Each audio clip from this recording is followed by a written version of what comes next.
have a forgiving nature if I don't maybe articulate correctly. But over a period of time, we all get to know each other a little more so than just sitting here in church saying hi and bye. We end up becoming friends. And we learn a little bit about each other. And some of it's good, some of it might not be so good. But we develop friendships, and we develop a sense of camaraderie. And then, you take an interest in your friends and your neighbors. And over an extended period of time, I think we have all stepped out in some way, shape, or form and helped each other. I know Ron's helped me. And I know I've done things to help Ron and Chad or whatever. It's kind of a two-way street. So our group of people here, this body, and to bring it up on a Wednesday night is because we're talking more towards the spiritual core. And I want to say it the right way, is we learn the needs of each other. And it's easy to articulate and then go home. Sometimes we can't really dig a shovel with our friend. We can't really bail them out. But maybe there's something we can do to assist in some way, shape, or form. Well, over an extended period of time, things have sort of leaked out with Steve and his son. Steve's son is going through an extremely difficult time. Read that. And he is, from what we've heard, etc., the little bits and pieces, our Steve here's kind of a private guy in that direction, but his boy needs help, period. So as a group of men, we were talking last night, as church elders, we did not think it would be inappropriate if we put something like what Lynette built. I didn't know she was going to do this. It's kind of, it's cute, it's nice, But this could be set, or it will be set out near the front door, and we'll put a picture of Steve's family there, so that you see who this offering would go to. And if it is thought to be appropriate by the body, as it was deemed appropriate by the elders, anything that would go in here for a designated period of time would then be sent to, in this case, it would be Steve's son, Stephen Jr. And we've heard some of the stories, and if you've ever seen, Charlie Brown standing underneath that cloud, oh baby, there's a cloud here. There really is a cloud.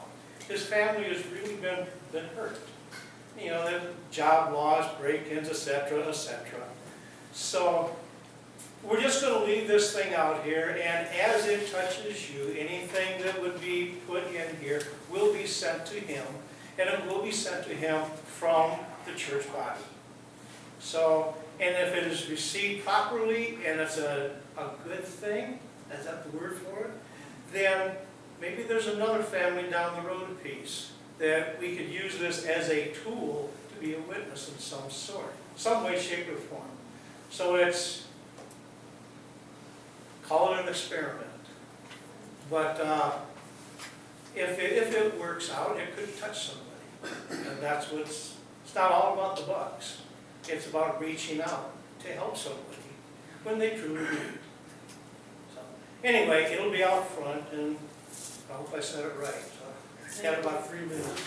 Thank you. Thank you very much. You did. Thank you, Mike.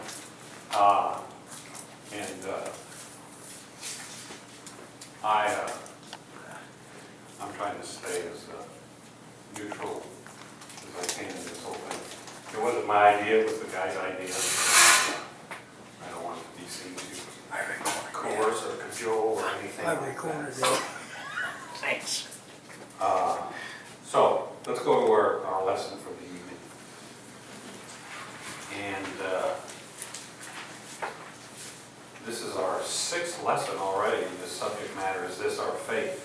And as we ended our last lesson on giving God the glory, no matter what the cost, remember we had looked at Peter and how the Lord had prepared Peter so he would be in a position to glorify God no matter what the cost, even to the cost of stretching forth his hands.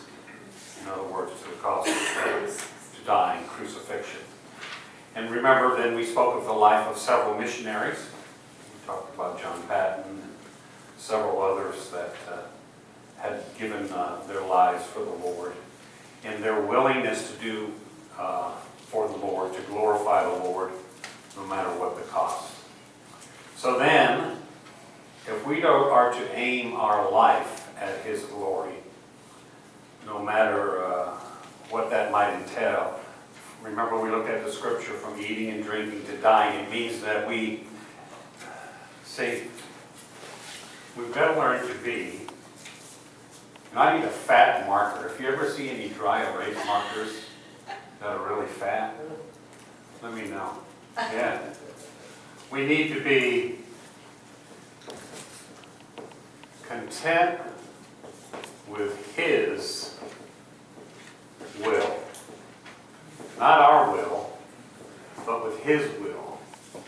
And see, the problem is that oftentimes we understand where the Lord wants to take us. It's just that we want to do it in our particular way. And so to be content with his will, we have to be willing to do whatever it takes, no matter what it costs us. And remember what's the overall subject matter? What's the title? We're talking about, is this our faith? This is supposed to be a self-examination of who we are in God. So secondly, if we're to aim our life at his glory, it means that his glory becomes so consuming that when Christ is dishonored, we hurt. You understand what I'm saying? When Christ is dishonored, we hurt. And that's an important concept for us to understand. You can usually tell when someone is aiming their life at the glory of God by how they react when God is being dishonored. In the 69th Psalm, 69:9, David looks at the temple. He's looking at the worship of Israel, I should say, and his heart is broken. And he says, "Zeal for thine house has eaten me up." So what David's saying is that I have such a tremendous love for you and such a tremendous hatred for what dishonors you. I concern myself with your presence and your worship, and when it's not done properly, it literally tears me up. And then in the remainder of that verse, he says, "The reproaches that fall on you fall on me." In other words, what dishonors God dishonors me. What hurts you hurts me. When you're dishonored, I hurt. And we can understand that concept a little bit, can't we, as parents? With our kids, as spouses. You know, you hurt my child, you hurt me. You hurt my wife, you hurt me. You hurt somebody I love, you hurt me. I think I've cried more in my life over things that have happened to other people than about things that have happened to me. And I've probably gotten to a point in life where it's kind of hard for me to cry about things that happened to me. It's easier for me to cry with somebody whose heart is broken over those that I care about. You know, when you identify with people that you love, then you hurt when they hurt. When you identify with God in love, there's things that break your heart. And it's not the things that happen to you. It's the things that happen to to dishonor God.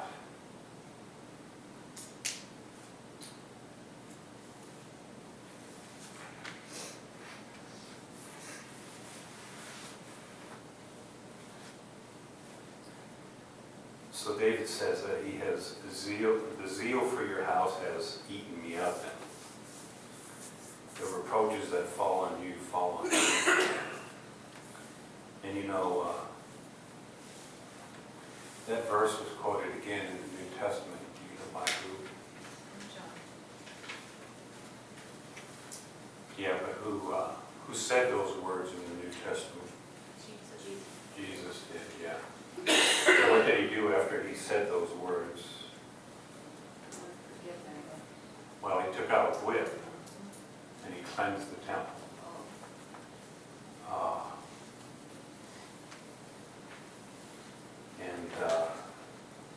Because they had taken God's house, which is a place of his glory, and they had turned it, in essence, he felt, into a den of thieves, and he would be a good one to determine that. And he rebuked them, he blasted away with his whip, and he overturned their tables, and he chased them out of there. And he actually did it twice, once at the beginning of his ministry, and once as he came after his triumphant entry into Jerusalem. He cleaned out the temple, and then he taught there because he had cleaned it out until it was time, until they ended up taking it. So that's the mark of someone who lives for God's glory. You know, Jesus was never concerned with his own pain. He was never concerned with his own agony. He was never concerned with his own defamation. He was only concerned with God being dishonored. So we have to ask ourselves, is that, if we're examining our faith, is that the way we live our lives? Are we aiming at the glory of God? That is, are we focusing on his glory? So number one, we're not supposed to care what it costs to glorify God. And number two, we should be consumed really with how things affect him, with how things affect God.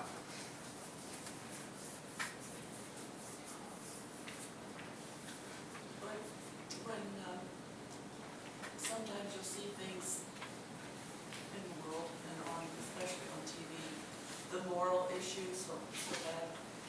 It hurts you for God, but it scares you to death for the people that are doing it. Yeah, that's a good point. Arlene said, you know, you see things on TV and stuff, and it hurts you for God, but it scares you too for the people that are doing it. I saw a TV ad for a television show about the Bible. And there was a seminary professor who, and her words were, the virgin birth is a falsehood because they mistranslated the word that we now use for virgin. What? And that he was married to Mary Magdalene in that same commercial. You know, and you know, people are watching that. If they never watch this show, they've seen a commercial that's just so far-fetched. It's really far-fetched to interpret the word virgin the way they're interpreting is just far-fetched. Doesn't make any sense at all. But, and you know, so they're saying those words, and I feel bad for them, but I really feel bad for people that are ignorant, that don't know no better. Those are the people we're supposed to be witnessing to and helping get away from that kind of stuff.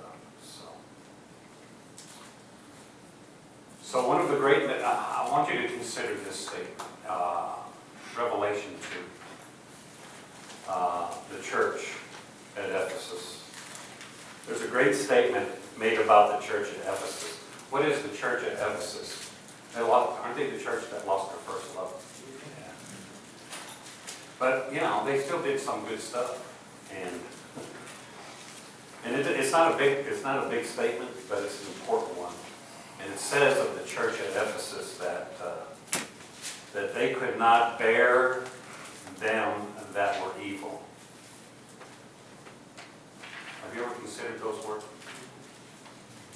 That they couldn't bear them that were evil.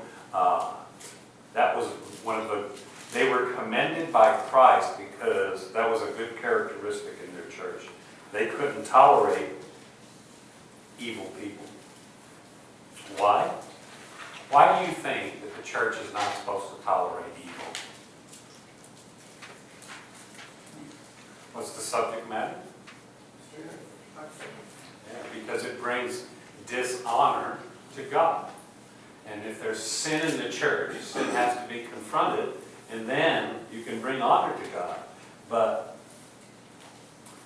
when we have our own will, when we're consumed with our own comfort, our own thoughts, our own problems, then we really don't consider. We get wrapped up in ourselves and we don't consider what dishonors God, not to the degree that we should.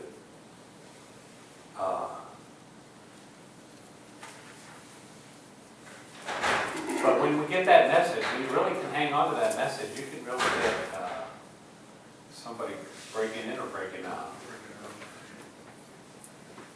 When you really consider that message, if you can get to a point where you can understand how God is dishonored in all things, then it can be an exciting prospect for your Christian walk. I'll tell you about a young girl who went to California to live with a guy in Los Angeles who was a student. She wasn't a Christian, and he wasn't a Christian, obviously. They were just living together. And she had got entangled with him on the internet and had left her home in West Virginia and hitchhiked to California to go live with a guy that she'd never met. And after a while, he was evidently good at developing those type of relationships. And after a while, he just threw her out. So she wandered the streets of LA. She tried to make a life, had odd jobs, waitresses.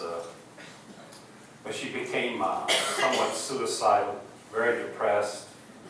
She slashed her arms many times. And it was pretty much miraculous that she was spared from killing herself. And then she met somebody on the street that talked to her about Jesus Christ. And she had her life changed. And what she wanted to do when her life was changed, she wanted to go back home. And she wanted to tell her mother all about Jesus Christ. And she wanted to tell her friends about Jesus Christ. And she wanted to get her life straightened out because it had gotten so... Her life before she had left home was terrible at home. It was terrible when she got to California. She wanted to get herself straightened out. So she went home, but there wasn't a church that had somebody there that could disciple her. But she went home with a Bible in her hand, okay? And she went back, and she hadn't graduated from high school, so she decided to go. There was a local Catholic church, and she went to the Catholic church because she didn't want to go back to her old school because she was afraid she would fall into her old patterns of life. And she had such a rotten reputation that she was worried that it would impact the way people thought of her. She wanted to be a good witness for the Lord, so she wanted to meet new people. And after 3 or 4 months, she wrote a letter home to the people that had led her to the Lord back in Los Angeles. And those people said as they opened that letter, they opened it with great trepidation because they were concerned and fearful that she had wandered away from the Lord and was writing for counsel in the midst of another terrible life crisis. But this is what the letter said. I hope everything is well with you. I've really begun to put things together in the Bible. By reading the Old Testament, I've been able to see how God deserves so much more recognition than he's getting. I can see how people, I can't see how people given so many chances continue to break his heart by worshiping others, idols, and by sinning. God wanted the world to belong to him.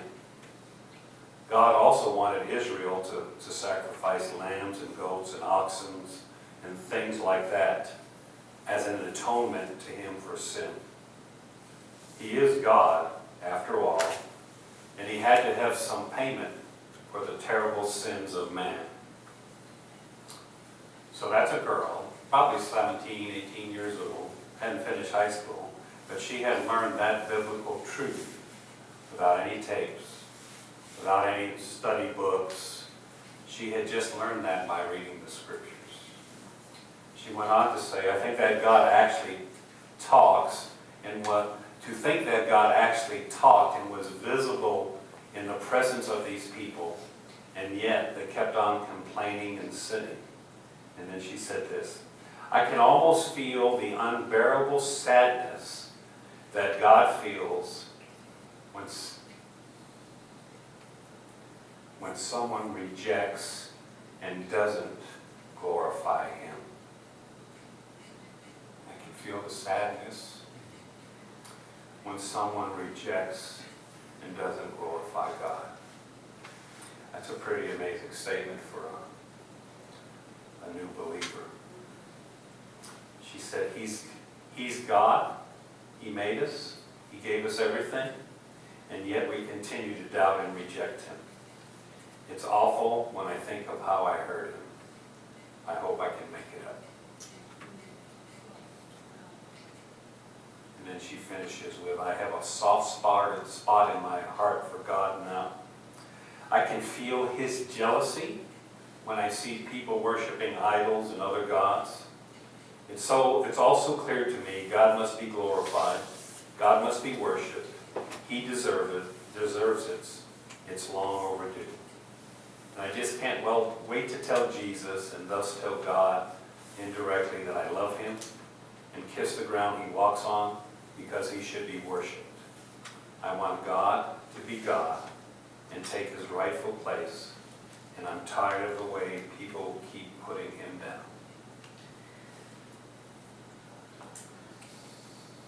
So, somebody new in the faith that understood the picture that we're trying to, the paradigm of glorifying God.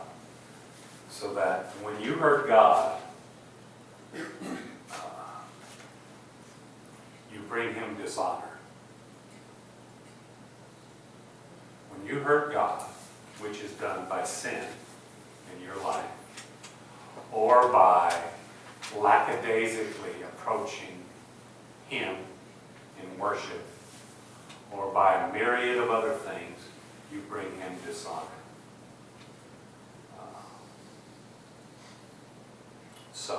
But there's one other element to this point that I want to go ahead and continue on with. When you aim your life at the glory of God, try to listen to me. When you aim your life at the glory of God, you will be content when you are outdone by others. Okay? You'll be content when you're outdone by others. Hang on to that thought.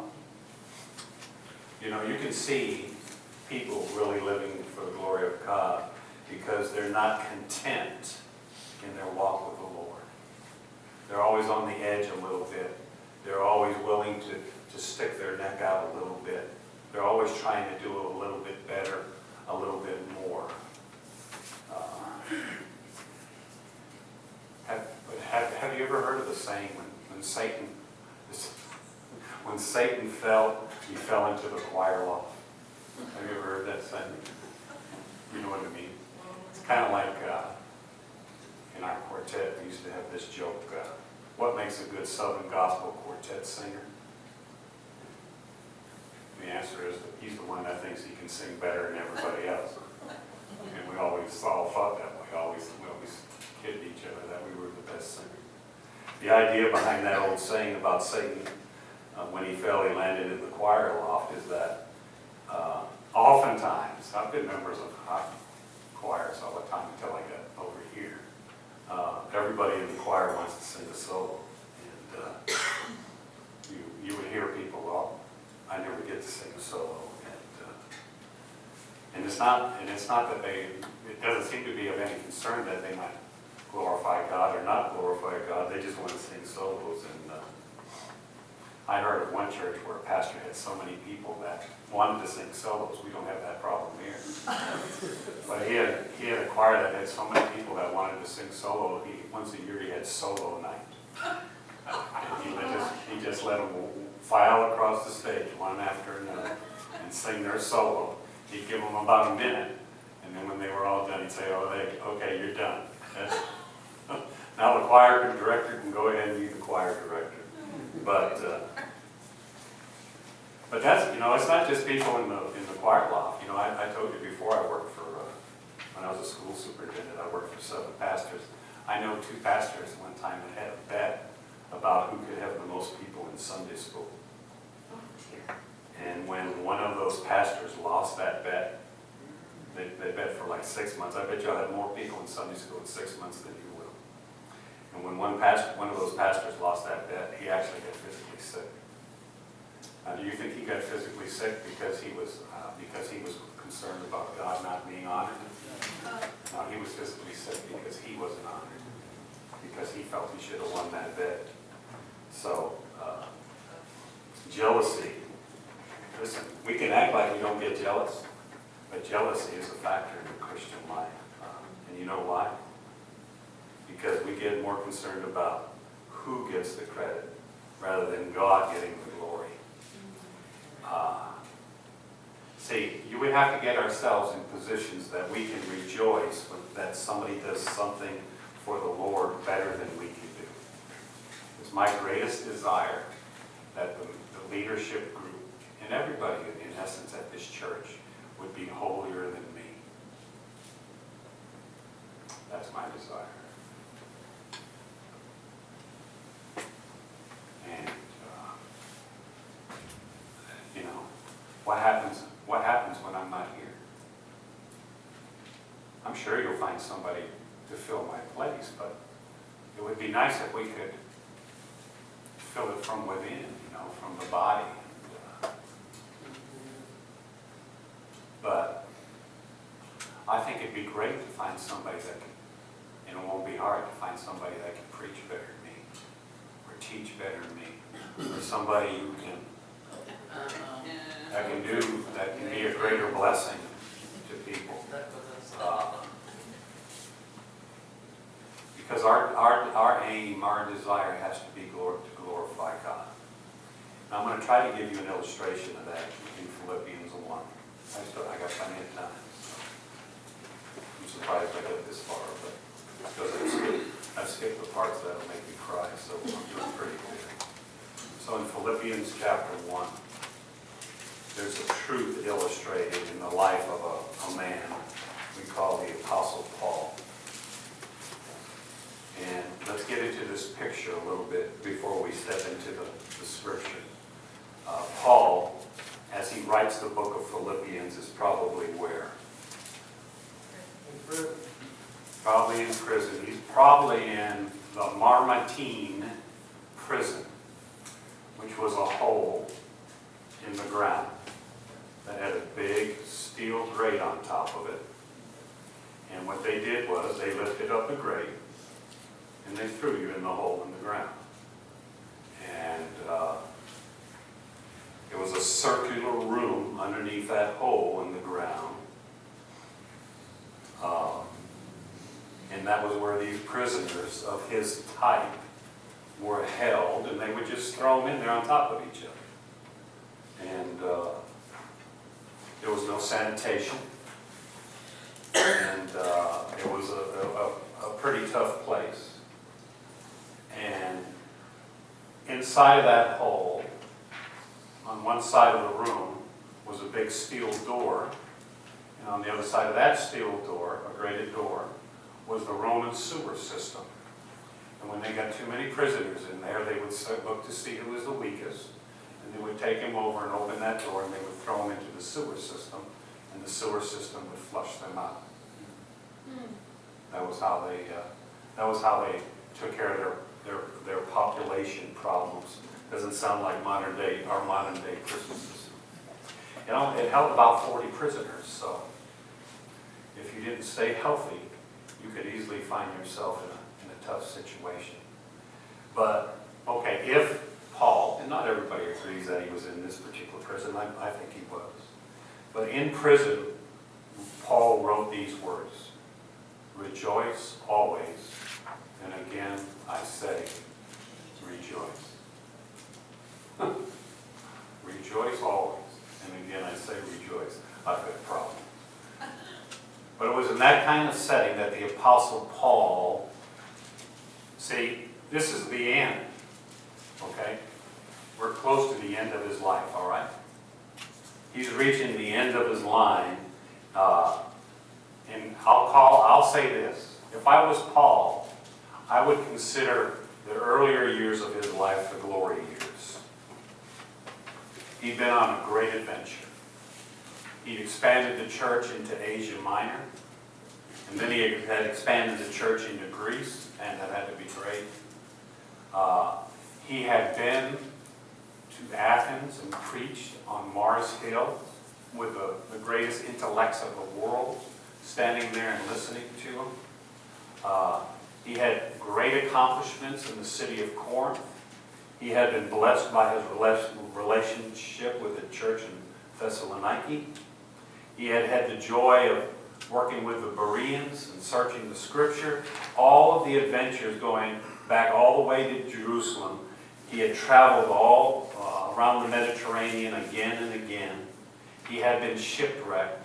He'd had all these victories and all the things that came into the life. And now his life is starting, we're getting to the end of his life. And he's kind of been stuck up on a shelf, okay? He's kind of been put away. He's stuck away in this prison. And you know, when you think about it, every Christian that was a Gentile in the world at that particular moment was related to Paul in some way, shape, or other, you know. Probably, I say all, 99.9%. Because of him, was he that had the mission to the Gentile world. He was the key. He was the founder of churches. You know, Paul was founding churches in his own country even before he became a pastor at Antioch. And from there, he went on his missionary trips. But he had a tremendous influence like no other man who lived at that time in the Gentile world. In the Christian world, Paul was everybody's hero. In the Christian world. Now, he had his detractors, but they weren't Christians. They were heretics. They were apostates. But in the Christian world, Paul was everybody's hero. In fact, Paul could preach a sermon, and if he wanted to, he could start like right now and preach all night, and people wouldn't leave. In fact, a guy could fall out of a window and die. Paul would just walk over, raise him up from the dead, and what would he do? He'd just go on preaching. He'd go back inside and start preaching again. So, if anybody ever dies during one of the services, I'm going to remind you of that. But don't hold me to bring them back to life. I don't know about that part. I'll keep on preaching. But Paul was beloved by everybody that had heard him. And when Paul came to town, he was embraced by people as he became more and more well known. When he left town in Acts 20, remember it says that the Ephesian elders fell all over his neck. That means they hugged him and they kissed him and they wept over him because they didn't think they would see him again. And they loved him so much. Now, can you imagine if you're Paul and you've lived in that world, the world where you're accepted by your people, in a world where you've had that kind of affection, living with that kind of love, you know, wouldn't that be a great experience? Wouldn't that be a great life to have? Tremendous to be so beloved, to be so accepted, to have everybody, you know, Paul could go almost anywhere. People knew him. They would, you know, we read in the Word where people sent him love gifts, like the Philippians did. And he was much beloved, but now, see what's happening. He's kind of kind of being put away. Because, you know, there always has to be there has to be a cycle, doesn't there? There have to be new preachers, don't there?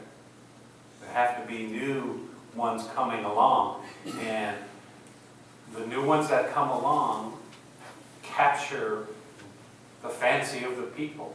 They have different nuances. They have new ways of teaching. Maybe rather than the old hammer and chisel, they had a special hammer and chisel to teach the word with. Maybe they had advanced in their techniques.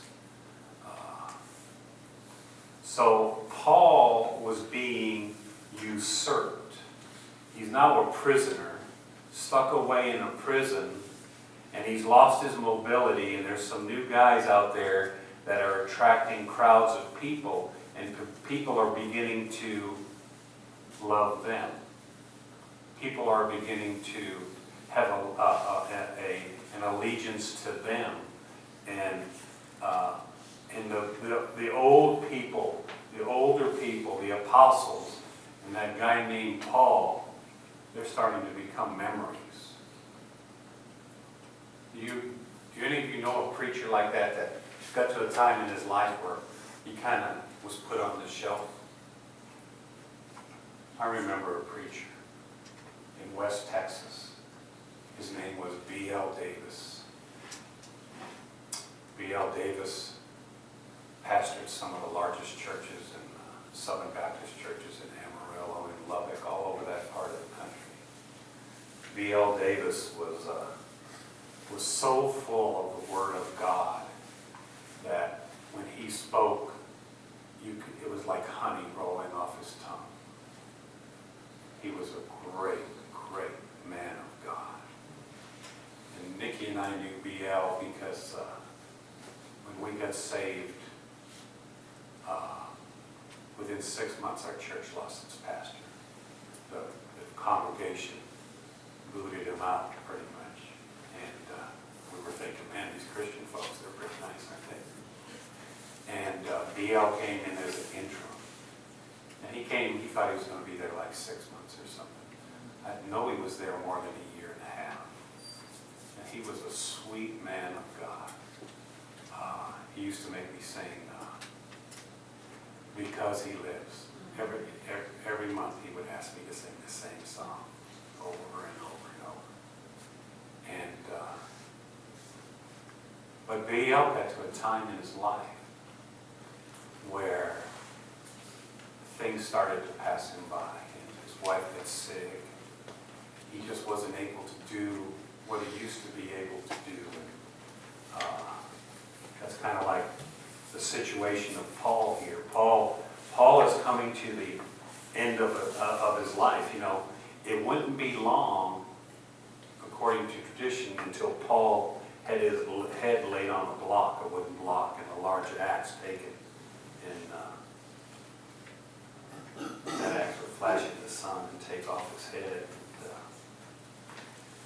And along it, behind him, were coming these young men, and they were saying things like, see, Paul's a prisoner. You know, God's put him on the shelf. He isn't contemporary anymore. He's and I don't know why Paul got put in prison when he got in prison, or I don't know what had transpired, and I don't know everything that had transpired. But in verse 14 of Philippians 1, what does it say? 1:14. Somebody read that for me, please. Until I get there. And most of the brethren in the Lord, having become confident by my chains, are much more bold to speak the word without fear. So here comes the new generation, and they're talking. And he takes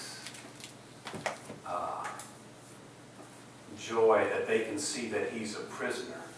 And by him being a prisoner, they've become more bold in the way they speak the word of God. They're saying, if Paul can be a prisoner for Christ, so can we. He's our model. He's our example. So even though they may think they're the new improved version, they're still following him. And they still believe in him. And they're becoming bold, he feels, even though he's a prisoner. And then in verse 15, what does it say in 15? Some indeed preach Christ even from envy and strife. This is such an interesting phrase. Some indeed preach Christ even from envy and strife, and some also from good will. Envy and strife. You know, they're out there preaching Christ, but it's out of envy. In other words, they're envious of what? Of what God's done in Paul's life, in essence. They're envious of his reputation. They're envious of his place in the minds of the church. They're envious in the love that he has. And they create envy and strife in the body. And in verse 16, the former preach Christ from selfish ambition, not sincerely, supposing to add affliction to my chains. Not sincerely, they want to add affliction to his bonds. It's not enough that he's a prisoner, but they're taking shots at him, okay? And they're hurting him. Don't you think he's hurt? After all he's done for the Lord, he's in prison, he's an old man, he's in a terrible place. And these guys they're teaching Christ, but they're teaching Christ in this way. You know, when you're young, it's easy to think that the sun rises on you and sets on you. You feel like you can do everything. When I was young in the military, I thought I could do everything. And I acted like it. I thought I was good. I was better than everybody else. As I got older, I figured out just how good I was. But, you know, that's why, but these guys, you know, they're coming along and they're taking these shots at Paul. But that's why God lifts up the, have you ever heard the phrase, the hoary heads? Hoary. You know what a hoary head is? Gray hairs. That's why God lifts up the hoary head. Because the hoary heads, you know, elders, there's something that they know that young men don't necessarily have knowledge of. Young men don't necessarily have all the answers, and the longer, the longer I live, the more I figure out I haven't got any answers. You know, I started studying the 70-week prophecy in Daniel so I can start teaching it, and man, I'm lucky I get to study it every day. So, but these guys are teaching Christ and they're knocking Paul. And what's his attitude? Well, I'm going to go get him. Is that his attitude? What does verse 18 say? He says, "What then? Only that in every way, whether in pretense or in truth, Christ is preached. And in this I rejoice. Yes, and I will rejoice." What Paul says is, I don't care as long as Christ is preached. I don't care. I will rejoice that he's preached. And with the attitude, it doesn't matter what you say about me. It doesn't matter what you feel about me. What matters is that Christ is preached. And see, that's a level of spiritual maturity that I know I need to emulate, and that we should try to encourage in each other. When you confess Jesus as Lord, that's the beginning. When you bend to his lordship to the point where you're content to give him glory no matter what the cost, when you begin to feel the things that dishonor him, and when you don't mind being dishonored as long as he's honored, then you're aiming your life at his glory. And then you're moving your life in maturity. Enough said? Enough said. Questions or comments? Yes.